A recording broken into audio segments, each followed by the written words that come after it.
Hi, second graders. It's me, Miss Nappy. I'm here today to talk to you about phonics. So some of you might be thinking, what is phonics?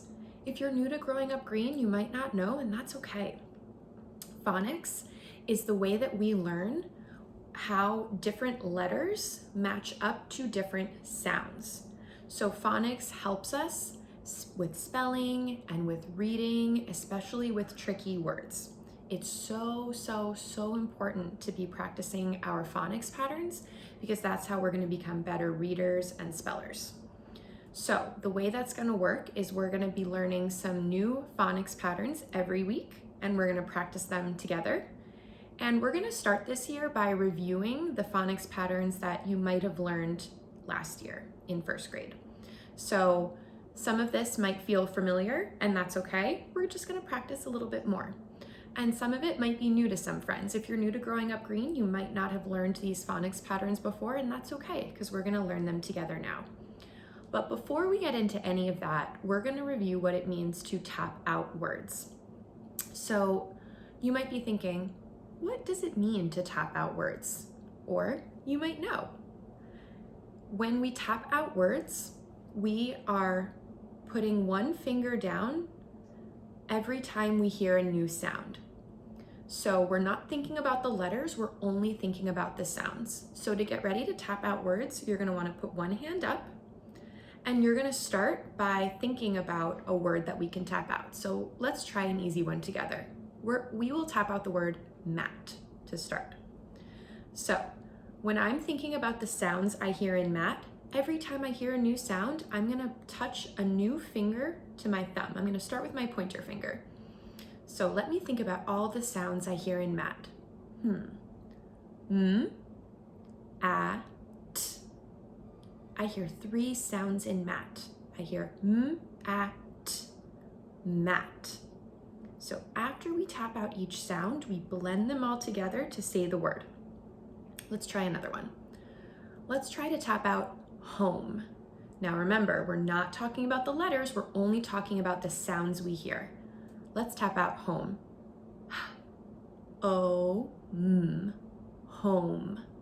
Some of you might be thinking that there's a magic E at the end of that word, so there should be 4 taps, but we don't say the E, right?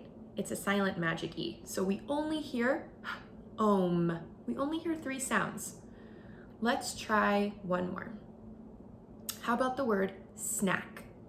Let's tap out snack. Make sure you're tapping with me. Put your hand up and tap with me. Ready? S-n-a-k. Snack. Snack has 4 taps because we hear 4 sounds. Snack. Awesome job. So when you're practicing your words today, you're going to make sure that you are tapping out each word because that's going to help you in hearing all the different sounds and figuring out which letters you need to spell that word. Now that we know how to tap, we're going to review our digraphs. So take a thinking minute and think, what's a digraph? Have I heard that word before? Let me think. Do you know what a digraph is? If you do, that's awesome. And if not, that's okay. I'm going to tell you what it is. So a digraph is 2 letters that when they are next to each other, they only make one sound. So that means that they only get 1 tap when we're tapping out. There's 5 digraphs that we're going to talk about today. So it's 2 letters, 1 sound. That is a digraph. So the way that we're going to review those digraphs is I'm going to show you a phonics card. On that card, it has the letters, the keyword picture, and then we're going to say the sound. So for example, this digraph is SH. So I would say SH, ship, shh. Can you repeat that? Sounds good for second graders. So this is the digraph SH. This is another digraph, CH. Repeat after me. CH, chin, ch. Okay, you sound good. This digraph is TH. TH, thumb,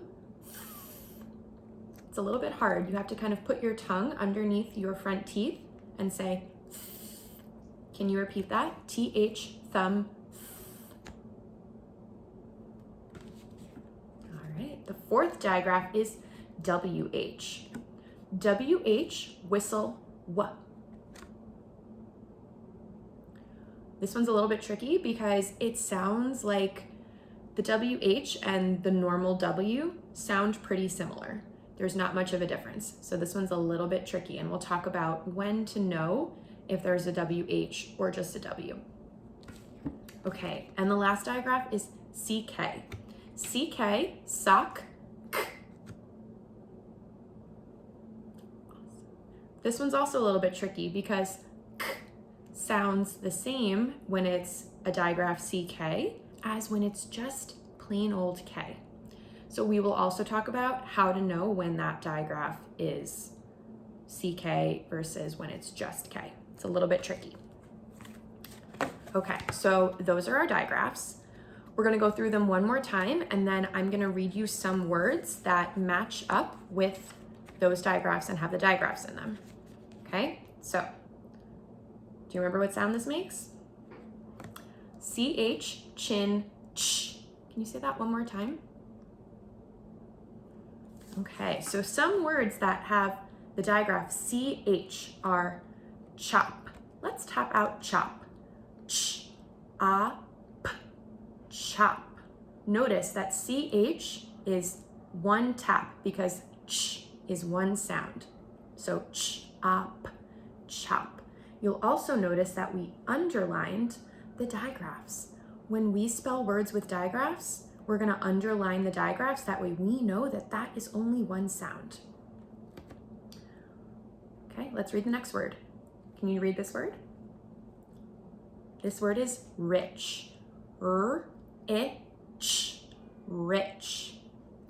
You'll notice that chop has the digraph at the beginning, but rich has the digraph at the end. CH can be at the beginning or at the end. Let's read the last word. Can you read this word? Chat. Let's tap it out. Ch-at, chat. You'll notice that CH is underlined and the CH is at the beginning. Okay. This digraph is SH. We've got SH, ship, sh. Can you repeat that? So some words that have SH, we're gonna tap out each one. So let's start with this one. This word is shop.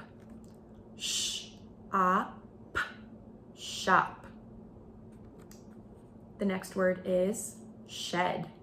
Sh, e, d, shed. Notice, sh only gets one tap because it's two letters that make one sound. Okay, ooh, this one's a little tricky because the digraph is at the end. So we see that SH can be at the beginning or at the end. Can you try and read this word? Rash, awesome. Let's tap out rash. R-A-sh, rash. So SH can be at the beginning or at the end, and you'll notice all these words have SH underlined because we underline our digraphs. All right, let's go to the next one. Remember, this is TH, thumb, th. You're sounding so good, friends. Okay, let's look at some words that have TH. So let's read the first one. This word is thin. Let's tap it out. Make sure you're tapping with me. Thin, thin. Notice that the TH is underlined and it only gets one tap because two letters that make one sound is a digraph. Okay, I think you all know this word. What is this word? Math, one of my favorite subjects. Let's tap out math. M-A-th, math. You'll notice that TH can be at the beginning, like in thin, or at the end, like in math. So TH can be in either place. The last word is thud. Let's tap it out. Thud, thud. You'll notice TH is underlined in all these words. Okay, So far we know that TH, SH, and CH can be at the beginning or at the end of our words. This is where it gets a little bit tricky. WH. Let's review what the sound means, how to say the sound, and then I'll show you why this one's a little bit tricky. So, WH, whistle, wah. Okay, WH is special because it only comes at the beginning. So when you hear a W at the end of a word, it's just gonna be the W letter. It's not gonna be digraph WH when you hear the W sound at the end of a word. WH is only at the beginning. So you'll notice in all these words, WH is underlined and it's always at the beginning of the word. So let's read some of these words. The first word is whip. Whip. You'll notice that it's underlined and it's only at the beginning. Okay. The next word is whim. Whim. Remember, the WH only gets one tap. We don't really say the H. We don't really hear it. Okay. And can you read this word? Did you say whiz?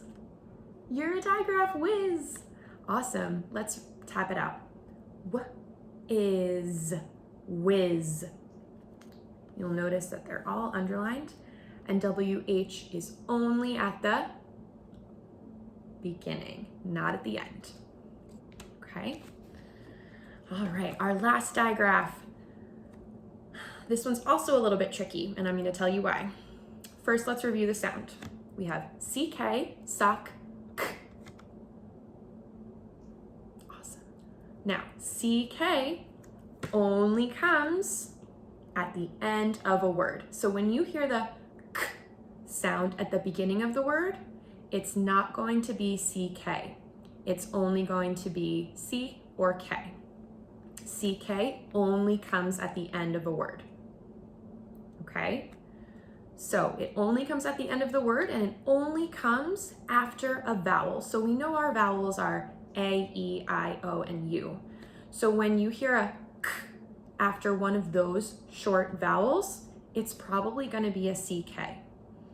There are exceptions to the rule because the English language is super tricky and not all words follow the rules, but normally when you hear a short vowel sound followed by k at the end of a word, it's going to be CK.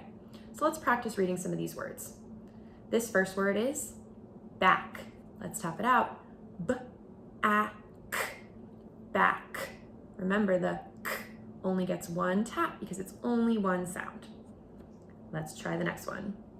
This word is lock. L-a-k, lock.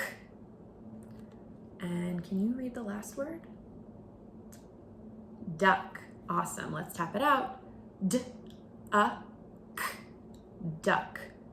Notice that these digraphs are all underlined and CK only comes at the end. Okay? Wow.